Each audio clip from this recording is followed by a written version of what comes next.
जिद कामयाबी की, नाम से थोड़ा समझ गए होंगे। जो नहीं समझे उनके लिए बता दें कि नेशन स्पीक्स एक नई सीरीज स्टार्ट करने जा रहा है, जहां हम आपको कुछ ऐसे लोगों की कहानी सुनाएंगे जिनकी कुछ कर दिखाने की जिद ने आज उन्हें ऊंचाइयों तक पहुंचा दिया है। ना उन्होंने कोई बहाना दिया और ना ही कभी हार मानी, बस अपने सपने को पूरा करने के लिए दिन रात लगन से मेहनत करते गए। किसी भी फील्ड में सफलता हासिल करने के लिए ललक और कुछ कर गुजरने का जज्बा होना बहुत जरूरी होता है। आईएएस अधिकारी अंशुमन राज में भी यही सब खूबियां थी। एक मध्यवर्गीय परिवार में जन्मे अंशुमन राज ने पढ़ाई लैंप की रोशनी से की। इससे भी बड़ी बात यह है कि वो बिना किसी कोचिंग के यूपीएससी परीक्षा क्रैक करके आईएएस बने हैं। तो चलिए जानते हैं कि उनकी दिलचस्प सक्सेस स्टोरी आखिरकार क्या है। आईएएस अधिकारी अंशुमन राज का जन्म बिहार के बक्सर जिले में एक छोटे से गांव में हुआ था। उनकी 10वीं तक की पढ़ाई गांव के ही जवाहर नवोदय विद्यालय से हुई। वो 10वीं तक की पढ़ाई मिट्टी के तेल के लैंप की रोशनी में करते थे। इसके बाद इंटरमीडिएट की पढ़ाई जवाहर नवोदय विद्यालय रांची से की। अंशुमन राज ने इंटरमीडिएट के बाद इंजीनियरिंग में अपनी ग्रेजुएशन कंप्लीट की थी, लेकिन वो हमेशा से ही यूपीएससी क्रैक करके आईएएस बनना चाहते थे। वो इसको लेकर स्कूल के दिनों में ही स्पष्ट हो चुके थे, इसलिए ग्रेजुएशन के बाद से ही यूपीएससी की तैयारी में पूरे तरह से जुट भी चुके थे। अंशुमन राज ने यूपीएस परीक्षा की तैयारी के लिए कोई कोचिंग ही नहीं ली थी।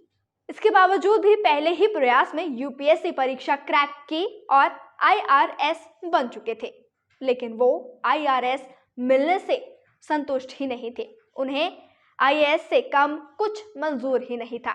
हालांकि इसके बाद उन्हें दोबारा सफलता के लिए कई असफलताओं का सामना भी करना पड़ा था। अंशुमन राज पहले ही अटेम्प्ट में आईआरएस बन चुके थे, लेकिन उसके बाद उन्हें लगातार 2 बार असफलता मिली, लेकिन फाइनली चौथे अटेम्प्ट यानी कि साल 2019 में यूपीएससी परीक्षा दोबारा पास करने में सफल रहे। उन्होंने इस बार ऑल इंडिया में 107वां रैंक हासिल करके आईएएस बनने में सफलता हासिल की थी। आईएएस अंशुमन राज का मानना है कि गांव में रहकर भी यूपीएससी सिविल सर्विस एग्जाम की तैयारी की जा सकती है। बस इसके लिए आपके पास एक अच्छा इंटरनेट कनेक्शन होना चाहिए, साथ ही सही रणनीति और प्रयास की भी जरूरत है। उनका मानना है कि सीमित संसाधनों के साथ भी अगर सही तरीके से तैयारी की जाए तो यूपीएससी क्रैक करके आईएएस बनना आसान हो जाता है। और उनका दावा है कि उन्होंने अपने पिछले 3 प्रयासों की जो तैयारी की है वो सिर्फ और सिर्फ गांव में रहकर ही की है। तो आज जो हमने आपको कहानी सुनाई वो एक ऐसे इंसान की कहानी है जिन्होंने गांव में रहकर ही यूपीएससी को चौथे अटेम्प्ट में क्रैक कर लिया था और फिर वो आईएएस बन चुके थे।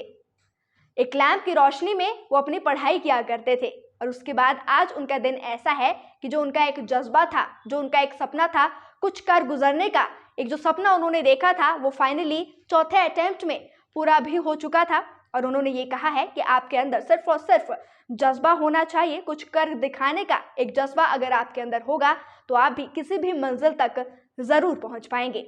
जिद कामयाबी के पहले एपिसोड में हमने आपको बिहार के अंशुमन राज की कहानी सुनाई है। अगले हफ्ते भी ऐसे ही एक नए दिलचस्प सक्सेस स्टोरी लेकर आप सभी के सामने हाजिर होंगे, लेकिन तब तक के लिए आप बने रहिए नेशन स्पीक्स के साथ। नेशन स्पीक्स के यूट्यूब चैनल को लाइक, शेयर, सब्सक्राइब करना बिल्कुल भी ना भूलिए।